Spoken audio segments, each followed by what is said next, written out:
اندھیری رات میں بھیگتی بارش کے سنگ میں خود سے الجھتی ہوئی گھر میں داخل ہوئی، جہاں سے آج نہ جانے کتنے برسوں بعد اس دشمن جاں کی آواز سنائی دی تھی جو مجھے اپنے نام کر کے بے آسرا کر کے گیا تھا۔ پر یہ وقت گھبرانے کا نہیں تھا، سامنا کرنے کا تھا۔ میں نے چادر کو مضبوطی سے تھامتے کمرے میں قدم رکھا۔ گلابی لب مسلسل کپکپاہٹ کا شکار تھے۔ گہری جھیل سی آنکھوں میں اپنی ناقدری پر نمی سی چھلک گئی تھی۔ مجھے دیکھتے ہی وہ وجاہت سے بھرپور نوجوان جو میرے جسم و جان کا مالک تھا، ایک ٹرانس کی سی کیفیت میں کرسی چھوڑ کے اٹھ کھڑا ہوا۔ اس کی بھوری آنکھوں میں جذبات کی دہکتی آگ تھی جسے میں سمجھنے سے قاصر تھی۔ خود ہی تو وہ مجھے بھرے مجمع میں بیوی ماننے سے انکار کر چکا تھا، تو اب واپس کیوں لوٹ آیا تھا؟ کیا پھر سے میری بربادی کا تماشا دیکھنے آیا تھا؟ نہیں، اس بار میں ایسا نہیں ہونے دے سکتی۔ میں اس کے مد مقابل جا کے کھڑی ہو گئی۔ آپ کس کی اجازت سے اس وقت میرے گھر میں چلے آئے ہیں؟ وہ بھی رات کے اس پہر؟ آپ جیسے شریف زادوں کو زیب نہیں دیتا یوں رات کے اندھیرے میں منہ اٹھا کے چل نکلیں۔ میں سرخ نگاہوں سے اسے گھورتے ہوئے بولی۔ ارمان ابھی بھی بے تاثر نگاہوں سے مجھے دیکھ رہے تھے۔ نہ جانے وہ بھوری آنکھیں میرے چہرے کے نقوش میں کیوں الجھی سی محسوس ہوئیں۔ بیوی ہو میری، حق رکھتا ہوں تم پر، جب دل چاہے تمہارے پاس آ سکتا ہوں، تم خود بھی نہیں روک سکتی، چاہے تو آزما کے دیکھ لو۔ ارمان نے 2 قدم کا فاصلہ طے کرتے میری طرف قدرے جھک کے معنی خیز الفاظ ادا کیے تھے۔ اس کی بے باکی پہ جسم کا لہو چہرے پہ اکٹھا ہوا تھا۔ آپ سمجھتے کیا ہیں خود کو؟ اور کون سی بیوی؟ جسے بری محفل میں تنہا کر گئے تھے، وہی بیوی جس کا گناہ صرف آپ سے وفا مانگنا تھا؟ میری آواز رند سی گئی۔ 2 سال پہلے میرا نکاح ارمان سے ہوا تھا۔ ارمان میرے چچا زاد ہونے کے ساتھ ساتھ میری کچی عمر کی پکی محبت تھا۔ ابا کے انتقال کے بعد چچا نے ہی ہمیں سنبھالا، گھر والوں کی باہمی رضامندی سے۔ میں زرش رحمان سے زرش ارمان بن گئی، پر شاید نصیب میں کچھ اور لکھا تھا۔ مزید میری قسمت میرا امتحان لینا چاہتی تھی۔ میری خوبصورتی میری زندگی کا سب سے بڑا خسارہ ثابت ہوئی۔ نکاح والی رات ارمان بنا کچھ بتائے مجھے اکیلا چھوڑ کے جا چکے تھے۔ لوگوں کی طرح طرح کی باتیں آج بھی ناسور کی طرح میرے کانوں میں گونجتی تھیں۔ بے گناہ ہوتے ہوئے بھی پچھلے 2 سال سے میں سزا بھگت رہی تھی، اور جو میرا مجرم تھا کتنے دھڑلے سے لوٹ آیا تھا۔ اس کی آنکھوں میں کوئی پشیمانی نہیں تھی کہ جو کچھ وہ میرے ساتھ کر چکا ہے کس قدر اذیت ناک تھا۔ مجھ سے نکاح کرتے جو شخص دھوکے بازی کر گیا تھا، ایک بار پھر اپنے دل کو اس کے ہاتھوں کا کھلونا نہیں بننے دے سکتی تھی۔ Just shut up. مجھے یہ حقوق یاد کروا کے اپنی کون سی حس کی تسکین چاہتے ہیں؟ نہیں مانتی میں آپ کو اپنا شوہر۔ جلد ہی یہ کاغذی رشتہ بھی میں ختم کر دوں گی۔ پیٹتے رہیے گا ڈھنڈورا اپنے سو کالڈ حقوق کا۔ میرا ارمان سے بات کرنے کا انداز سخت تھا۔ میں چاہتی تھی وہ بس کسی بھی طرح یہاں سے چلا جائے، ورنہ ایک نئی قیامت میری منتظر ہوتی۔ بس زرش، میں کب سے تمہاری بکواس سن رہا ہوں۔ اب اگر ایک بار اور مجھ سے طلاق کا مطالبہ کیا، باخدا اٹھا کے لے جاؤں گا۔ دیکھتا ہوں کس میں ہمت ہے تمہیں مجھ سے آزاد کروا سکے۔ ارمان مجھے بازوؤں سے جھنجھوڑتے ہوئے بولا تھا۔ اس کی آنکھوں میں چھائی سرخی شدید طیش کی گواہ تھی۔ ابھی ہم دونوں آپس میں الجھ رہے تھے کہ دھڑام کی آواز پہ ہوش میں آئے۔ آواز کی سمت نگاہ اٹھا کے دیکھا تو دل دھک سے رہ گیا۔ سامنے ہی ماما صدمے کے زیر اثر اپنے حواس کھو بیٹھی تھی۔ ماما کیا ہوا آپ کو؟ ماما آنکھیں کھولے نا۔ میں زاروں قطار روتی ماما کو ہوش میں لانے کی کوشش کر رہی تھی کہ تبھی ارمان میرے قریب آتے، ماما کو بازوؤں میں بھرتے باہر کی جانب دوڑے۔ اس وقت ماما کی جو کنڈیشن تھی انہیں علاج کی سخت ضرورت تھی۔ ارمان نے ماما کو اپنی BMW کی بیک سیٹ پہ لٹایا۔ میری ہمت نہ ہوئی اس کے ساتھ سفر کرنے کی، لیکن جو بھی تھا اپنی ماں کی خاطر مجھے یہ کڑوا گھونٹ بھی پینا تھا۔ میں ابھی اسی شش و پنج میں مبتلا تھی جب ارمان نے مجھے کلائی سے گھسیٹتے ہوئے کار کی فرنٹ سیٹ پہ اپنے ساتھ بٹھایا اور گاڑی زن سے آگے بڑھ چکی تھی۔ ارمان سنجیدگی سے ڈرائیو کر رہا تھا۔ اگلے 20 منٹ میں ہم ہاسپٹل میں تھے۔ ارمان کی جان پہچان کی وجہ سے فوراً ماما کا ٹریٹمنٹ شروع کیا جا چکا تھا۔ میں سرد کوریڈور میں کھڑی اپنی بے بسی کا ماتم کر رہی تھی۔ ماما پچھلے 1 سال سے ہارٹ پیشنٹ تھی۔ ڈاکٹر نے بائی پاس بتایا تھا، پر میرے پاس اتنی رقم نہ تھی کہ ان کا آپریٹ کروا سکتی۔ ڈاکٹرز کی ایک ٹیم تیزی سے آپریشن روم کی جانب بڑھی۔ ان کی تیزی دیکھتے نہ جانے کیوں مجھے کسی انہونی کا خدشہ ستا رہا تھا۔ ہمیں کھڑے ہوئے 2 گھنٹے بیت گئے تھے جب ایک نرس ایک فائل لیے ارمان کی جانب بڑھی، جو بھوری آنکھوں میں سرخ ڈورے لیے نگاہیں مجھی پر ٹکائے ہوئے تھا۔ فائل دیکھتے ہی میں نے لپک کر نرس سے لے لی، پر اس پر درج تحریر جوں جوں میں پڑھتی جا رہی تھی، حواس کام کرنا چھوڑ گئے تھے۔ اس سے پہلے کہ میں لڑکھڑا کے گرتی، کسی کے مضبوط بازوؤں نے مجھے گرنے سے بچایا تھا۔ آپ لوگ آپریشن کی تیاری کریں۔ ارمان فائل مجھ سے لیتے سائن کر چکے تھے۔ میں اب بھی شوق کے عالم میں ارمان کے حصار میں کھڑی تھی۔ زرش، بڑی ماما ٹھیک ہو جائیں گی۔ بی بریو، ڈونٹ وری، انہیں کچھ نہیں ہوگا۔ ارمان نے نرمی سے اس کی سوجی آنکھوں کی پوروں کو سہلاتے ہوئے تسلی دی۔ اتنے سالوں بعد کسی اپنے کا تحفظ بھرا احساس پا کر میں ٹوٹ کے بکھری تھی۔ بس کرو یار، ملک میں سیلاب لانا ہے کیا؟ ارمان نے ہولے سے اپنے لب میری چادر سے ڈھکے سر پہ رکھتے شرارتاً کہا تھا۔ میں سٹپٹا کے جلدی سے ان سے دور ہونے لگی، پر کمر میں حائل ارمان کے بازو نے یہ ممکن نہ ہونے دیا۔ وہ یوں ہی نہ جانے کتنی دیر تک مجھے اپنے حصار میں مقید رکھتے۔ جب آپریشن تھیٹر کا دروازہ کھلا اور ڈاکٹر باہر آئیں، ماما کے خیریت سے ہونے کی اطلاع دی۔ ڈاکٹر کی بات سن کے میری جان میں جان آئی۔ میں نے ارمان کو وہیں چھوڑتے پریئر روم کی طرف قدم بڑھائے تھے تاکہ رب کا شکر ادا کر سکوں۔ میں نفل ادا کر کے واپس آئی تو ارمان کہیں نہیں تھے، پر ان کی خوشبو مجھے ابھی بھی اپنے ارد گرد محسوس ہو رہی تھی۔ ماما کو وارڈ میں شفٹ کر دیا گیا تھا۔ روم کا دروازہ دھکیلتی میں اندر آئی تو آنکھیں حیرت زدہ سی ایک منظر پہ ٹک گئیں، جہاں ارمان ماما کے پاس بیٹھا ان کا ہاتھ تھامے راز و نیاز میں مصروف تھا۔ ارے بیگم، وہاں کیوں کھڑی ہو؟ اب اتنا بھی ہینڈسم نہیں لگ رہا، کب سے نہار رہی ہو؟ ارمان کی ظرافت کی رگ پھر سے پھڑپڑائی۔ میں بنا ان کی باتوں پہ توجہ دیے ماما کی طبیعت کے بارے میں استفسار کرنے لگی۔ انہیں 4 گھنٹے کے بعد ہوش آیا تھا۔ ماما، آپ ٹھیک ہے نا؟ کہیں درد تو نہیں ہو رہا نا آپ کو؟ میں نے نم آواز میں ماما سے پوچھا تھا۔ ارمان کی بھوری آنکھیں ابھی بھی ہم دونوں ماں بیٹی پہ ٹکی تھیں۔ زریش، میرے آپریشن کے لیے رقم کا انتظام کیسے کیا تم نے؟ بچے تم نے کسی سے ادھار لیا ہے؟ انہوں نے اچانک پوچھتے دماغ کی بتی جلائی۔ ماما، یہ سب میں بتانے کی خاطر لفظوں کی کھوج میں تھی جب ارمان کی بھاری آواز ہاسپٹل کے روم میں گونجی۔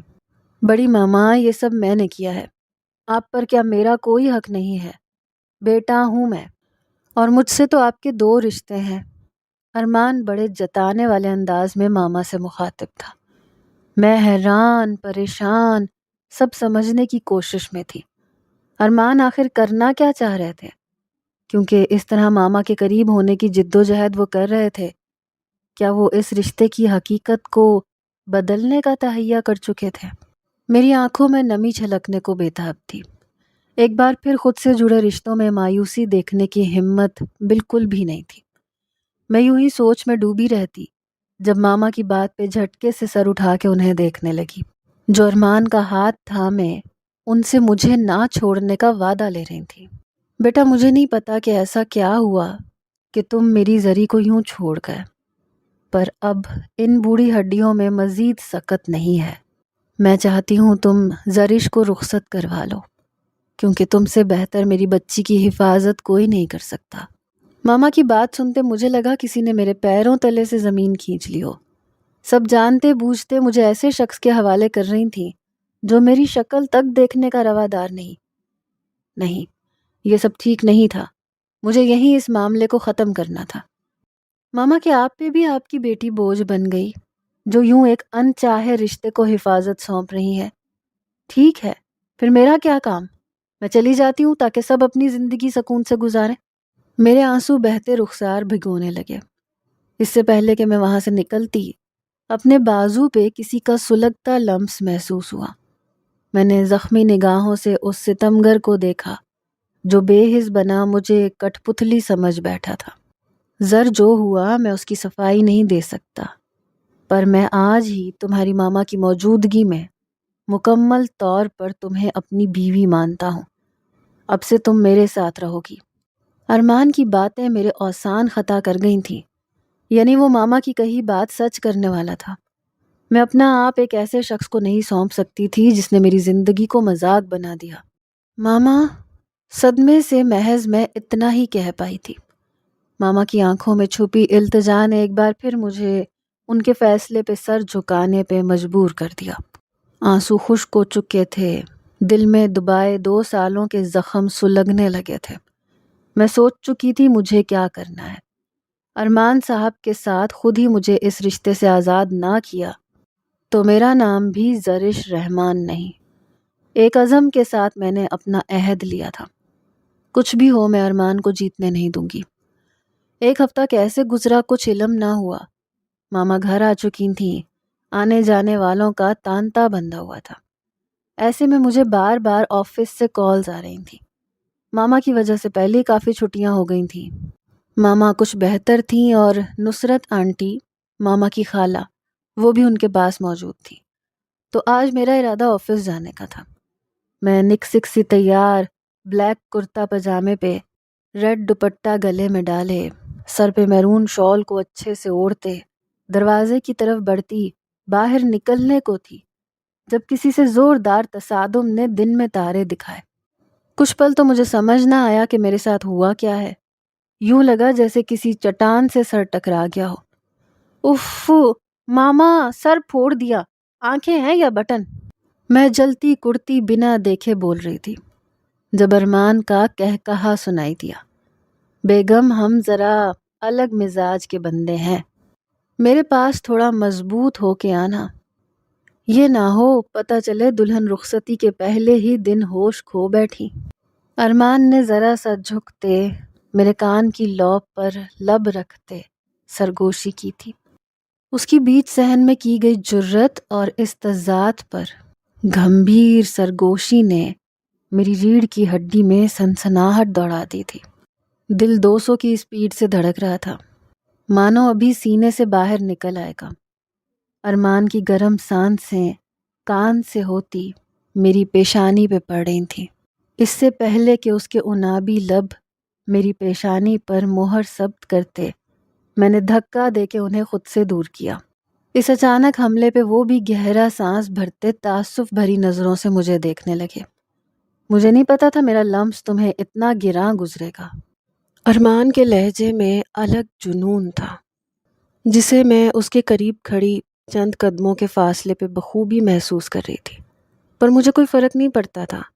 سامنے کھڑا شخص میرے ارمانوں کا لہو کرنے والا اکلوتا وارث تھا جس پر میں نے محبت میں سب سے زیادہ بھروسہ کیا۔ اسی نے میرے دل کی دنیا برباد کر دی۔ آپ گراں کی بات کر رہے ہیں، میرا بس چلے میں آپ کے لمس سے ہر حصے کو وجود سے الگ کر کے پھینک دوں۔ آپ کے ساتھ ہی اس رات میرے تمام احساسات مر چکے ہیں۔ اب کس بات کا پچھتاوا کھینچ لایا؟ میں ہاتھوں کی مٹھیاں بھینچے دو بدو سوال کر رہی تھی۔ ارمان کے جانے کے بعد وہ رات ہی نہیں، میری ہر رات سیاہ ہو گئی تھی۔ میں کتنی بار خود سے جنگ کرتی، ہار جاتی، اور آج وہ میرے سامنے کھڑے حق جتا رہے تھے۔ اچھا، ایسی بات ہے تو پھر ختم کر لینا اپنا یہ خوبصورت وجود، کیونکہ اس پہ مہر تو صرف ارمان شاہ کی لگے گی۔ ارمان جھٹکے سے مجھے خود سے لگاتے ہوئے بولے تھے۔ ان کے احمری لب کبھی میری پیشانی پہ بوسہ دے رہے تھے، کبھی محبت و چاہت سے میری بھیگی پلکوں کی نمی سمیٹنے میں محو تھے۔ لبوں کی حدت سے میرا پورا چہرہ جلنے لگا تھا۔ میں سوچ بھی نہیں سکتی تھی ارمان اس طرح کا کوئی انتہائی قدم اٹھا سکتے ہیں۔ میرے ہاتھ بے ساختہ ان کے سینے پہ جا کے ٹھہر گئے۔ ان کے دل کی دھڑکنیں مجھے میرے ہاتھوں میں منتقل ہوتی محسوس ہو رہی تھیں۔ فسوں خیز لمحات بڑھتے جا رہے تھے۔ محبت چاروں اور رقص کرنے میں محو تھی۔ ہواؤں میں میٹھے سروں کے گیت گنگنائے جا رہے تھے۔ میں خود اس کیفیت سے انجان پہلی بار اپنے محرم کا لمس محسوس کر رہی تھی۔ میں ارمان سے نفرت کی دعوے دار تھی، پھر بھی کیسا سکون تھا جو روح تک میں سرایت کرتا محسوس ہو رہا تھا۔ ابھی ارمان مزید کوئی پیش قدمی کرتے، ماما کی آواز مجھے ہوش کی دنیا میں لائی، جو دروازے پر ارمان کی آمد کا استفسار کر رہی تھی۔ میں نے دونوں ہاتھوں کا دباؤ دیتے ارمان کو خود سے بڑی مشکل سے دور کیا۔ دل تھا کہ قابو میں ہی نہیں آ رہا تھا۔ کب سوچا تھا کہ بے مہر اتنا مہربان ہوگا۔ ان نوازشوں کی کہاں عادت تھی مجھے۔ یوں لگ رہا تھا جیسے ہر کوئی میرے چہرے پہ چھائی اس سرخی کا راز جان جائے گا۔ ذرا ارمان آیا ہے کیا؟ بچے کے لیے چائے کا انتظام کرو، ماما نے مجھے یوں کھڑے دیکھ کے فوراً کہا۔ میں مرے قدموں میں کچن کی جانب بڑھی، لارڈ گورنر کے لیے چائے بنانے لگی۔ ابھی چائے سرو کرنے ہی لگی تھی کہ چچا جان اور ارم چچی کے ساتھ اور ارہا بھی چلی آئی۔ اچانک ان لوگوں کی آمد میرے لیے کسی انہونی کا سگنل تھا۔ میں چچا چچی کو سلام کرتے خوش دلی سے ارہا سے ملی۔ ارمان کی اکلوتی بہن ہونے کے ساتھ وہ گھر بھر کی لاڈلی تھی۔ میں سب کے لیے ناشتہ سرو کرتی خود پہ جمی نظروں کا ارتکاز محسوس کر رہی تھی۔ چچی جان اوپر سے نیچے تک میرا معائنہ کرنے میں مصروف تھیں۔ اس بار ان لوگوں نے 3 ماہ بعد چکر لگایا تھا۔ ارمان مزے سے چائے کی چسکیاں لیتے میری غیر ہوتی حالت دیکھ رہے تھے۔ آخر میرا خدشہ صحیح ثابت ہوا۔ چچا جان ماما سے رخصتی کی بات کرنے آئے تھے، وہ بھی اسی ہفتے۔ یہ سنتے مجھے اپنے کانوں پہ شک گزرا کہ کہیں میں نے کچھ غلط تو نہیں سن لیا۔ ارہا اور میں الگ روم میں بیٹھے باتوں میں مشغول تھے جب اس نے سب کے آنے کا مقصد بتایا۔ میرے لیے یہ سب کڑے امتحان سے کم نہیں تھا۔ اماں رخصتی کے لیے اپنی رضامندی ظاہر کر کے اپنے فیصلے پہ مہر لگا چکی تھی۔ انہوں نے ایک بار بھی مجھ سے پوچھنے کی زحمت نہیں کی۔ میرے اعصاب شل ہونے لگے۔ ارمان کے ساتھ زندگی گزارنے کے خواب دیکھے تھے اور آج وہ سب کچھ ہو رہا تھا تو دل میں ایک بے سکونی سی تھی۔ ایک گراہ سی ہم دونوں کے رشتے میں آ گئی تھی جسے میں اور ارمان چاہتے بھی تو ختم نہیں کر سکتے تھے۔ یہ 7 دن کیسے گزرے کوئی خبر نہ ہوئی۔ آج میری رخصتی تھی، ایسی بدائی جس میں میرا دل ہر احساس سے خالی تھا، بس ماما سے بچھڑنے کا غم ہلکان کر رہا تھا۔ اس رات کا سارا واقعہ کسی فلم کی طرح آنکھوں میں چل رہا تھا۔ اپنے کردار پہ لوگوں کی باتیں، ترہم آمیز نظریں، سب کچھ دل پہ وار کر رہے تھے۔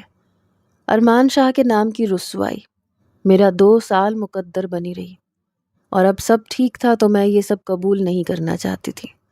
جو گزر گیا وہ دہرانا حماقت تھی، لیکن ارمان کو معاف کر کے آگے بڑھ جانا میرے لیے دوہری اذیت تھی۔ مجھے ہمیشہ دھتکارنے والا شخص کیسے ایک دم میری محبت میں پاگل ہو سکتا ہے؟ یہ بات میری سمجھ سے باہر تھی۔ ارمان کیوں مجھے اپنانے جا رہے تھے وجہ نہیں بتا رہے تھے۔ آخر ایسا کیا ہوا تھا اس رات کو کہ انہیں سب کچھ چھوڑ کے جانا پڑا؟ میں سوچ رہی تھی اور میری شریانیں درد کرنے لگی۔ اس سب کا حل صرف ارمان کے پاس تھا، وہی میرے تمام سوالوں کا جواب دے سکتے تھے۔ مجھے ارہا اور چچی جان دلناپے کے لباس میں سجا کے ارمان کے پرآسائش کمرے میں بٹھا کے جا چکی تھیں۔ آنے والے لمحات کا سوچتے ہتھیلیاں پسینے سے بھیگنے لگی تھیں۔ ارمان کے لیے میں نے اپنے دل میں پنپتے ہر جذبے کو بے دردی سے دفن کر دیا تھا۔ 2 سال کا عرصہ میری ہی محرم کی محبت مجھ سے چھین کے لے گیا تھا۔ یہ کس دوراہے پہ آ کے کھڑی ہو گئی تھی میں، جہاں سے واپسی ناممکن سی لگ رہی تھی۔ ابھی میں ان خیالات سے الجھ رہی تھی جب روم کا ڈور کھولتے خوشبوؤں میں رچا بسا ارمان شاہ کمرے میں داخل ہوا۔ میرون شیروانی، اس کا پورا وجاہت سے بھرپور مردانہ وجود مہک رہا تھا۔ بھوری آنکھوں میں آج ایسی چمک تھی جیسے دنیا فتح کر لی ہو۔ گھونگھٹ کی آڑ سے نظر آتے اس کے پرکشش چہرے کو دیکھتے میں نے نظریں جھکائی تھیں۔ اب یہی تلخ حقیقت تھی، ارمان مجھ پہ ہر طرح کے اختیارات رکھتے تھے۔ اس بات کو مجھے قبول کرنا تھا۔ ارمان چلتے ہوئے بیڈ پہ میرے قریب آئے، بیٹھے۔ ہم دونوں میں فاصلہ تقریباً نہ ہونے کے برابر تھا۔ ان کی اتنی نزدیکی پہ میں سانس تک روک چکی تھی۔ سرخ جوڑے میں میرا نازک سراپا کپ کپاہٹ کا شکار تھا۔ میرا دل چاہتا ہے اپنی 2 سالوں کی تمام تھکن کا حساب آج بے باک کر دوں۔ جتنا میں تڑپا ہوں تمہیں پانے کے لیے، اپنے گلے لگانے کے لیے، اتنی ہی شدتوں سے تمہیں اپنے تکلیف دہ لمحوں کا احساس دلا سکوں۔ کچھ بولو گی نہیں زر؟ ارمان نے ہولے سے ہاتھ بڑھا کے گھونگھٹ الٹتے وارفتگی سے مجھے دیکھتے دل دھڑکاتے جملے ادا کیے تھے۔ میں کیا بول سکتی ہوں؟ مجرم کو سزا سنائے ارمان شاہ، یوں فرمائشیں کرتے اچھے نہیں لگ رہے آپ۔ آخر کو بیوی ہوں آپ کی، 2 سال پرانی ہی صحیح، انچاہی بھی تو ہوں۔ میرے لفظوں کی کڑواہٹ میرے اندر چل رہے خلفشار کی عکاسی کر رہی تھی۔ کتنا پتھر دل شخص تھا، آج بھی صرف اپنی خواہشات کی پرواہ تھی۔ میری تکلیف ان کے لیے بے معنی تھی۔ زرش ارمان شاہ، بہت سن لی تمہاری بکواس۔ میں اپنی زندگی کے خوبصورت لمحات تمہاری اس فضول انا کے چلتے برباد نہیں کر سکتا۔ بہتر یہی ہے کہ دل سے اس رشتے کو قبول کرو، ورنہ میری ضد سے اچھی طرح سے واقف ہو تم۔ ارمان کی آواز سرد تھی، آنکھوں میں قہر برپا تھا۔ میں ڈٹی رہی، مجھے مکمل سچ جاننے کا حق تھا۔ جب وہ سب جانتے بوجھتے مجھے اذیت دے کے جا سکتے تھے، کیا اتنی ہمت نہیں رکھتی کہ میں باز پرس کر سکوں؟ مجھے ہمت سے اپنا مطالبہ ارمان کے سامنے رکھنا تھا۔ ارمان شاہ کو مجھ سے بہتر کوئی نہیں جانتا، مگر شاید آپ زرش رحمان کی سنگ دلی سے واقف نہیں ہے۔ اپنی پر آؤں تو پتھر کو موم کر دوں، اور ضد پہ اڑ جاؤں تو موم کو پتھر میں بدلنے کا ہنر رکھتی ہوں۔ میں اس رشتے کو تب تک قبول نہیں کر سکتی جب تک آپ مجھے پوری حقیقت نہیں بتا دیتے۔ کیا پتہ کل کو پھر سے آپ کا دل بھر جائے اور صبح ہوتے ہی آپ غائب۔ نہ بابا نہ، اب یہ رسک نہیں لے سکتی۔ میں نڈر انداز میں لفظوں کی مار مارتی اپنے دل میں پنپتے خدشے کو ارمان پہ ظاہر کر گئی۔ میں جاننے کو بےتاب تھی، پر ارمان کے چہرے پہ چھلکتے طیش نے مجھے شدید کرب سے آن گھیرا۔ یعنی وہ ابھی بھی مجھے کچھ بتانا نہیں چاہتے تھے۔ ایسی کون سی مجبوری تھی جس نے ہم دونوں میں اتنے فاصلے پیدا کر دیے؟ میں تمہیں جواب دہ نہیں ہوں زرش۔ جب مجھے لگے گا صحیح وقت ہے میں خود تمہیں ہر بات سے آگاہ کروں گا، پر فی الحال ان ماضی کے پر اذیت لمحوں کو فراموش کر دو۔ ہم ساتھ ہیں، پاس ہیں، ایک دوسرے کے پاس ہیں، کیا یہ کافی نہیں ہے؟ ارمان 2 ٹوک انداز میں مجھے سمجھاتے آخر میں بھاری آواز میں گویا ہوئے تھے۔ ان کی باتوں میں شامل پختگی نے مجھے خاموشی اختیار کرنے پہ مجبور کر دیا تھا۔ آگے کنواں تھا، پیچھے کھائی، میرے پاس انکار کی کوئی گنجائش باقی نہیں تھی۔ ارمان شاہ اپنے ارادوں کا پکا تھا تو پھر میں تو اس کی ملکیت تھی، کیسے وہ مجھ سے دستبرداری دے دیتا؟ کیا میں ارمان شاہ پہ پھر سے یقین کر سکتی ہوں؟ میں بھیگی آنکھوں میں سوال لیے ارمان شاہ سے مخاطب ہوئی تھی۔ ارمان شاہ مر جائے گا، اس بار اپنی زر کا بھروسہ نہیں توڑے گا۔ میری زندگی آخری بار مجھے اپنے ہونے کا مان سونپ کر دیکھو۔ ارمان شاہ کا ایک ایک لفظ مجھے اپنی سماعتوں میں گھلتا محسوس ہو رہا تھا۔ یوں لگ رہا تھا 2 سالوں سے سلگتے دل پہ کسی نے ٹھنڈی پھوہار برسا دی۔ مجھے نہیں پتا تھا کہ جو میں کرنے جا رہی ہوں وہ ٹھیک ہے یا نہیں، مگر مجھے اپنی طرف بڑھتا اپنے محرم کا ہاتھ میں ٹھکرا نہیں پائی۔ شاید یہ نکاح کے چند بولوں کی طاقت تھی کہ مجھ جیسی انا پرست لڑکی جھکنے کو راضی ہو گئی۔ میرے دل میں طوفان ہلچل مچا رہے تھے، مگر باہر گہرا سکوت تھا۔ میں جاننا چاہتی تھی ارمان شاہ اپنے قول کے کتنے پکے ثابت ہوتے ہیں؟ کیا پھر سے مجھے برباد کرتے ہیں؟ میں تو کب کی جینے کی امنگ ہار چکی تھی۔ یہ ماما تھی جن کی خاطر میں نے خود کو سنبھالا تھا، پر ارمان کی ذرا سی بے اعتنائی اس بار مجھے جان کنی کے عذاب میں مبتلا کر سکتی تھی۔ اس لیے میں ٹھان چکی تھی ارمان کو اپنا بنا کر انہیں اسیری کے ذائقے سے روشناس کرانے کا۔ محرم تھے وہ میرے، ان کا حق جتاتا انداز مجھے اپنی سوچیں بدلنے کا اندیہ دے گیا تھا۔ میں ایسا کرنا تو نہیں چاہ رہی تھی، پر رب کی رضا سمجھ کے اس رشتے کو منظوری دے دی تھی، تاکہ کل کو دل میں کوئی ملال باقی نہ رہے کہ ارمان کو ایک موقع دیا ہوتا تو شاید حالات مختلف ہوتے۔ اپنے شوہر کی طرح میں بعد میں پچھتانا نہیں چاہتی تھی۔ جو گزر گیا اس پہ صبر کر کے آگے بڑھنا تھا۔ میں نے محبت کو اپنا لیا تھا، نرمی سے اپنا ہاتھ ارمان کے چوڑے مضبوط ہاتھ پہ رکھتے اس رشتے کو دوسرا موقع دے دیا تھا۔ ارمان نے مان بھرا بوسہ میری پیشانی پر دیا۔ کیا نہیں تھا اس لمس میں؟ محبت، چاہت، عقیدت۔ میں بے ساختگی میں آنکھیں موند گئی۔ ایک خوبصورت رات اپنے اختتام کو پہنچی۔ میں زرش رحمان آج صحیح معنوں میں ارمان شاہ کی بیوی بن گئی۔ ارمان نے بہت محبت سے اپنے حقوق کا تقاضا ادا کیا تھا، جس پر میں چاہ کر بھی انکار نہ کر پائی۔ مجھے ارمان کی سنگت میں سب کچھ اچھا لگنے لگا، اپنا آپ مکمل سا لگ رہا تھا۔ ارمان کی قربت کے رنگ چہرے پر قوس قزح بکھیر رہے تھے۔ ارمان میری تمام شکایات دور کرنے کی خاطر شادی کے 1 مہینے بعد مجھے ترکی لے آئے۔ یہاں ان کی ایک میٹنگ تھی، ساتھ ارمان صاحب کا مجھے ترکی گھمانے کا پورا پلان تھا۔ مجھے نہیں پتا کہ انہوں نے اتنی جلدی کیسے میرے دستاویزات بنوائے۔ 1 ہی ہفتے میں ہم ترکی کی فلائٹ لے چکے تھے۔ 4 گھنٹوں کے سفر کے بعد ہم دونوں میاں بیوی نے ترکی کی خوبصورت سرزمین پہ قدم رکھا۔ مجھے لگا جیسے دلکشی کی الگ دنیا تھی۔ میں مبہوت سی چاروں طرف دیکھ رہی تھی۔ سب کچھ بے انتہا دل فریب تھا۔ ارمان میرا ہاتھ تھامے ایئرپورٹ سے باہر چلے آئے، جہاں گاڑی پہلے سے ہی ہمارا انتظار کر رہی تھی۔ ارمان کے ساتھ یہ میرا پہلا سفر تھا، جسے لے کے میں بہت زیادہ ایکسائٹڈ تھی۔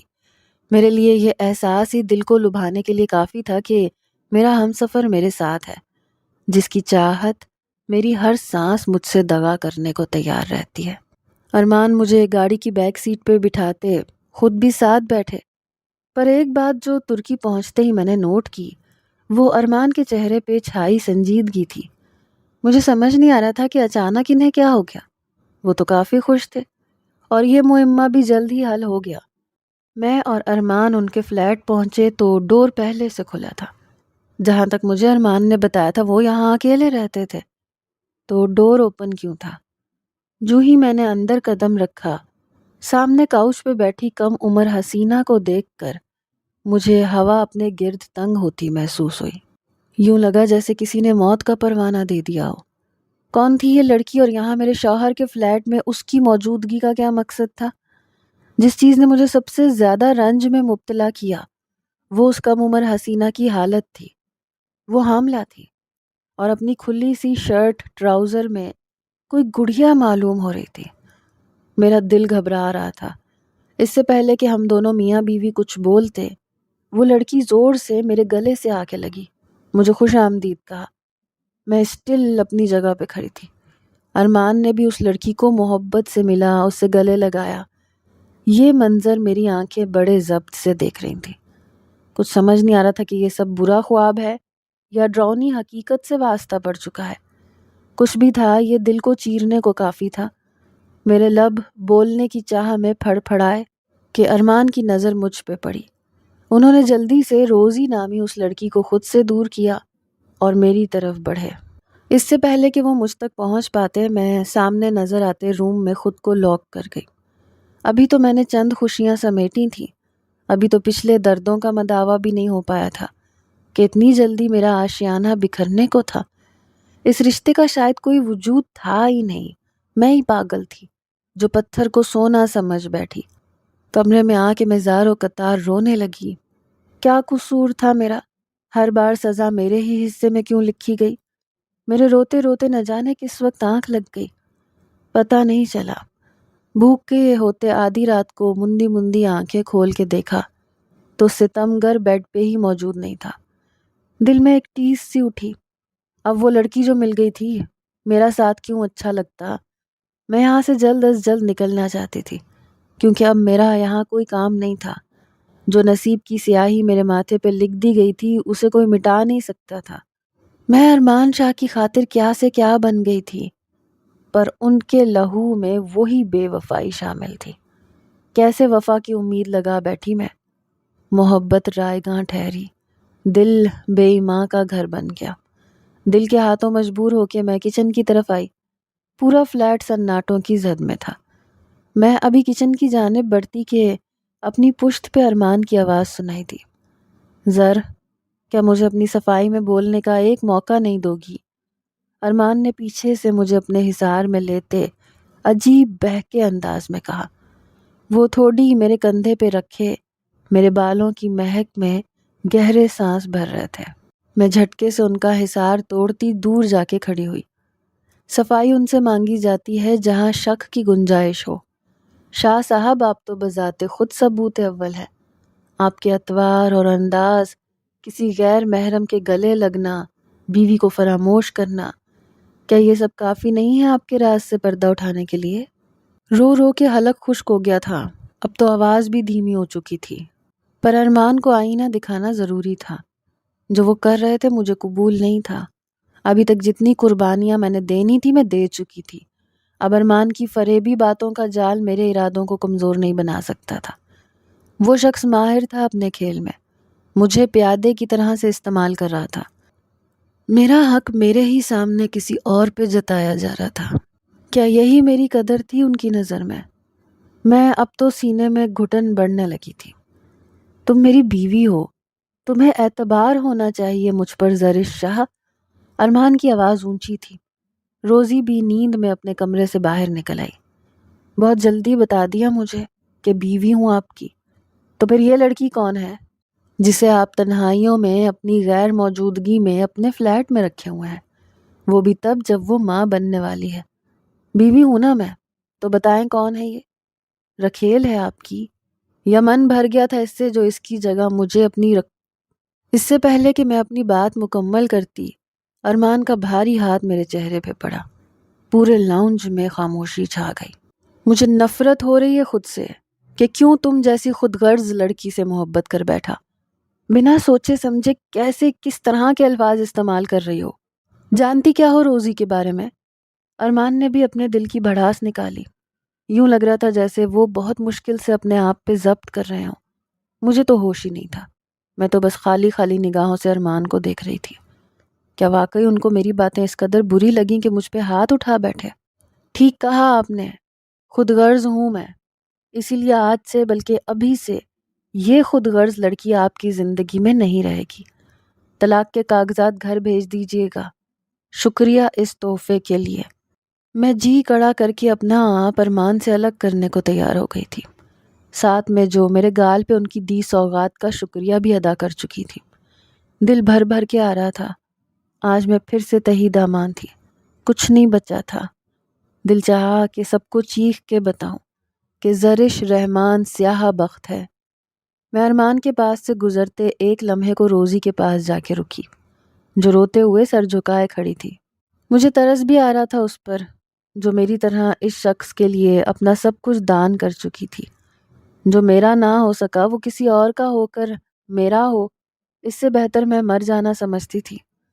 میں اپنے آنسو صاف کرتی جلدی سے روم میں آ کے سامان پیک کرنے لگی۔ رکنے کا جواز ہی نہیں بچا تھا۔ تم میری اجازت کے بغیر یہاں سے کہیں نہیں جا سکتی زر۔ ارمان میرے ہاتھ سے سامان کھینچ کے غصے سے بولے تھے۔ ان کا انداز جارحانہ تھا۔ جب آپ میری اجازت کے بغیر سب کچھ کر سکتے ہیں تو میں بھی آپ کی اجازت کی محتاج نہیں ہوں۔ میری تلخ کلامی ارمان کو کوئلوں پہ گھسیٹ چکی تھی۔ بہت شوق ہے نا تمہیں مجھ سے الجھنے کا، تو آج صحیح سے میری سانسوں سے الجھو، پتہ چلے تم واقعی میرے مقابل ہو۔ ارمان نے جھٹکے سے مجھے اپنے قریب کرتے سرگوشیانہ لہجے میں بولا تھا۔ میں چھٹپٹا کے اپنا آپ چھڑوانے لگی، پر ارمان کی گرفت میری کمر پہ سخت تھی۔ مزاحمت کرتے کرتے اب میں تھک چکی تھی۔ جب کچھ فائدہ نہ ہوا تو اپنی بے بسی پہ جی کھول کے رونے لگی۔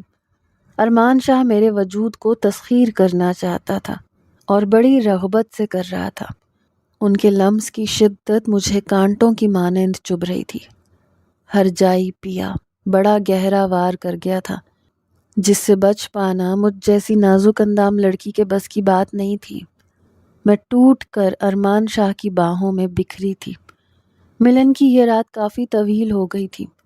ارمان شاہ مجھے اپنے بازوؤں کے حلقے سے آزاد کرنے کو تیار نہ تھے۔ الٹا جتنا میں دور ہونے کی کوشش کرتی، ان کی گرفت میں سختی آنے لگتی تھی۔ اپنی کوششیں ترک کر کے زبردستی آنکھیں موندے نیند کی آغوش میں جا پہنچی۔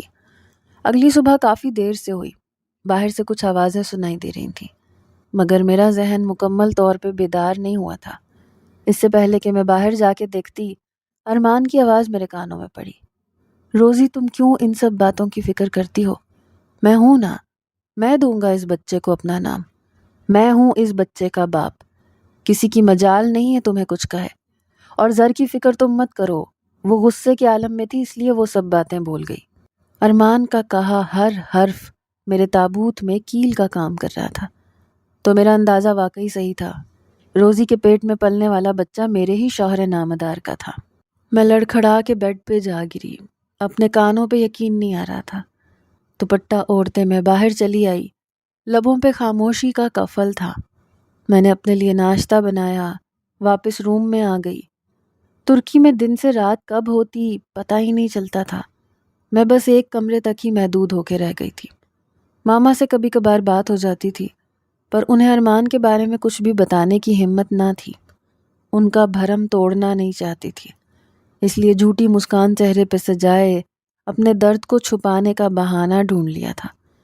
مجھے ارمان کی کوئی خبر نہ تھی، وہ کب آ رہے ہیں، کب جا رہے ہیں۔ بس کچھ دن سے وہ روزی کو اپنے ساتھ لے جانے لگے تھے۔ اس کا لاسٹ منتھ تھا شاید، ہسپتال کے لیے شاید، مگر مجھے کسی سے کوئی غرض نہ تھی۔ زندگی بے رنگ سی ہو گئی تھی۔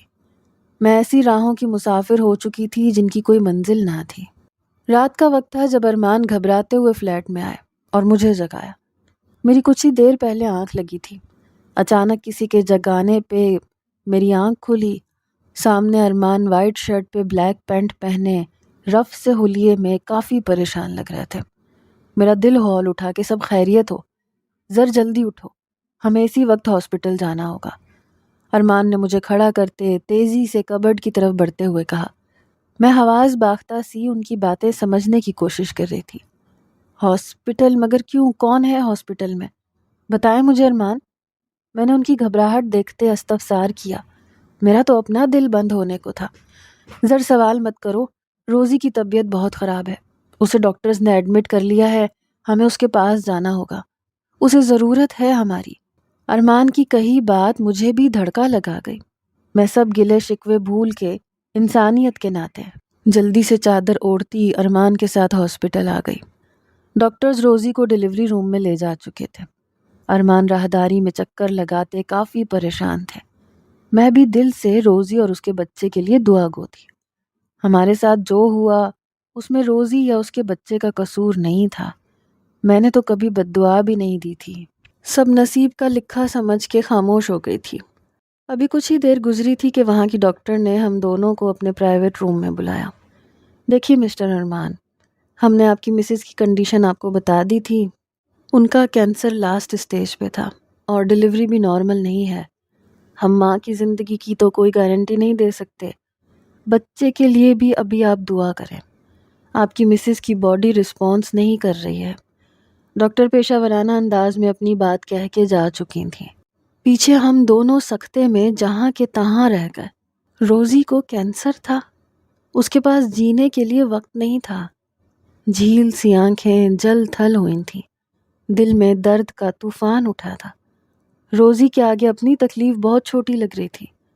میں نے کیا کچھ نہیں کہا تھا اسے، اور بدلے میں اس نے کبھی اف تک نہیں کی تھی۔ کتنی صابر تھی وہ، اور میں اس کے سامنے خود کو بہت چھوٹا محسوس کر رہی تھی۔ میں نے اپنے آپ کو سنبھالتے ارمان کے کندھے پہ ہاتھ رکھا۔ وہ اکیلے کب سے روزی کے لیے یہ جنگ لڑ رہے تھے۔ میں ان کی کیفیت کو سمجھ سکتی تھی۔ روزی سے میرا کوئی تعلق نہیں تھا زر۔ وہ 18 سالہ معصوم مجھے بدحال حالت میں ملی تھی۔ میرے ہی فلیٹ پہ میرے جگری یار نے اس کی زندگی تباہ کر دی تھی۔ روزی ایک کرسچن فیملی سے بلانگ کرتی ہے۔ اس کی ماں ایک رنگین مزاج عورت تھی، جبکہ باپ دوسری شادی کر چکا تھا۔ روزی ہمارے فلیٹ کے سامنے رہتی تھی، اور ہم سے اس کی ملاقات 2 سال پہلے ہمارے نکاح والے دن سے پہلے ہوئی تھی، اور ہم نے اسے استعمال کیا، دھتکار دیا۔ جب وہ میرے پاس آئی تو روزی کافی اجڑی حالت میں تھی، اور میرے ہی فلیٹ کے کمرے میں بے آبرو پڑی تھی۔ میں نے روزی کی بچپن کی دوست مرینا کو حالات سے آگاہ کیا، اور اسی رات میں یہاں چلا آیا روزی کو دیکھنے۔ وہ پاگل ہو چکی تھی، چھوٹی عمر میں ایک گہرا روگ لگا تھا۔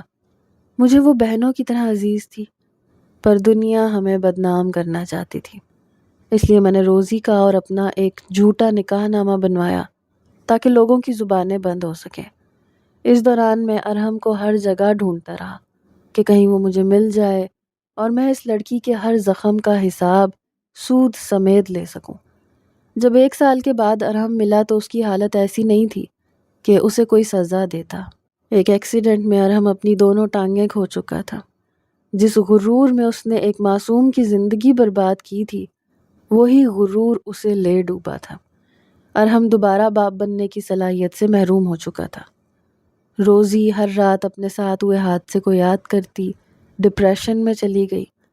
جب مجھے پتہ چلا کہ وہ ماں بننے والی ہے، میں سوچنے کی صلاحیت کھو چکا تھا۔ اس لیے مجھے ایک ہی راستہ نظر آیا۔ روزی کا خیال مجھے اب خود رکھنا تھا، وہ اکیلی نہیں تھی، اس کے ساتھ اب ایک اور جان جڑ چکی تھی۔ روزی کو جب سے اپنی ماں بننے کی خبر ملی تھی، وہ پاگلوں جیسا بیہیو کر رہی تھی۔ میں نے ڈاکٹر سے رجوع کیا تو معلوم ہوا روزی بلڈ کینسر جیسے مرض میں مبتلا ہے، جس کی مدت بہت زیادہ گزر چکی ہے۔ شدید ٹینشن کی وجہ سے دماغ میں لوتھڑا بن گیا ہے، جو ماں اور بچے دونوں کو خطرہ دے سکتا ہے۔ میں اسے ہر ٹینشن سے دور رکھنا چاہتا تھا، تبھی تمہارا گنہگار بن بیٹھا۔ میں جانتا ہوں میں نے ناانصافی کی ہے، مگر روزی کی زندگی کا سوال تھا۔ تم دعا کرنا ناز، وہ ٹھیک ہو جائے۔ اس نے بہت سہا ہے، وہ زندگی اور موت کے بیچ جھول رہی ہے۔ میں اس کے بچے کو کیا جواب دوں گا؟ ارمان کے منہ سے ساری حقیقت سن کے میرا پورا وجود ساکت ہو گیا۔ تو دنیا لٹنا کسے کہتے ہیں، کوئی روزی سے پوچھتا۔ آج میں خود کو زمین میں گڑتا محسوس کر رہی تھی۔ وہ معصوم تو خود دنیا کے حیوانوں کی ستائی ہوئی تھی، اوپر سے میں نے بھی اسے تکلیف دینے میں کسر نہ چھوڑی۔ میں بہت چھوٹا محسوس کر رہی تھی خود کو۔ ارمان ہاتھوں پہ چہرہ ٹکائے پھوٹ پھوٹ کے رو دیے۔ میں ریزہ ریزہ ہو کے بکھر گئی۔ میرا روم روم روزی اور اس کے بچے کے لیے دعا گو تھا۔ ہم بیٹھے تھے، کچھ ہی ٹائم گزرا تھا جب ICU میں ہلچل سی مچ گئی۔ ہر طرف افراتفری کا عالم تھا۔ ارمان اور میں جلدی سے باہر بھاگے، شیشے کے پار سے اسے دیکھنے لگے جہاں روزی کو وینٹیلیٹر پہ ڈالا گیا تھا۔ اس کا وجود جھٹکے کھا رہا تھا، بہتے آنسو گردن میں جذب ہو رہے تھے۔ اس کی تکلیف پر میری سسکیاں گونج اٹھی تھیں۔ چند لمحے اس عذاب میں مبتلا رہنے کے بعد وہ زندگی سے رہائی حاصل کرنے میں کامیاب ہو گئی، اپنے ہر زخم سے آج آزاد ہو گئی۔ روزی نے خوبصورت سے بیٹے کو جنم دیا تھا، جسے ارمان کو سونپ کر وہ ہمیشہ کے لیے پرسکون نیند سو گئی تھی۔ میرے لیے یہ کسی دھچکے سے کم نہیں تھا۔ میں وہیں دھاڑے مار مار کے رونے لگی۔ روزی کی اذیت ناک موت کا، اس کے ماضی کا، ہر چیز کا دکھ مجھے اندر ہی اندر رلا رہا تھا۔ ایسے میں ارمان نے ہمت کر کے مجھے اپنے ساتھ لگایا، حوصلہ دیا۔ ارمان، یہ سب کیا ہو گیا؟ میں نے کبھی ایسا نہیں چاہا تھا، میں کیسے خود کو معاف کروں؟ میں روتے ہوئے ارمان کے سینے سے لگی اپنا غم غلط کر رہی تھی۔ جب بچے کی آواز پہ ہم دونوں ہوش میں آئے، نرس نے بچہ میری گود میں دیا تو میں اسے سینے میں بھینچے پاگلوں کی طرح رونے لگی۔ وہ بچہ ہو بہو روزی کی کاپی تھا، اور چھوٹی سی معصوم لڑکی سب کی زندگیوں میں حسین باپ بن کے رہ گئی تھی۔ ارمان اپنے کیے کی معافی مانگ چکے تھے، میں بھی اس بچے کو اپنی اولاد کی طرح رکھنے لگی۔ کاشان میری پہلی اولاد تھا جس نے مجھے ماں بننے کا سکھ دیا تھا۔ ہم دونوں کی زندگی میں خوشیاں لوٹ آئی تھیں، پر کہیں نہ کہیں روزی کا ملال آج بھی میرے دل میں تازہ زخم تھا جو وقت کے ساتھ ہی بھرنا تھا۔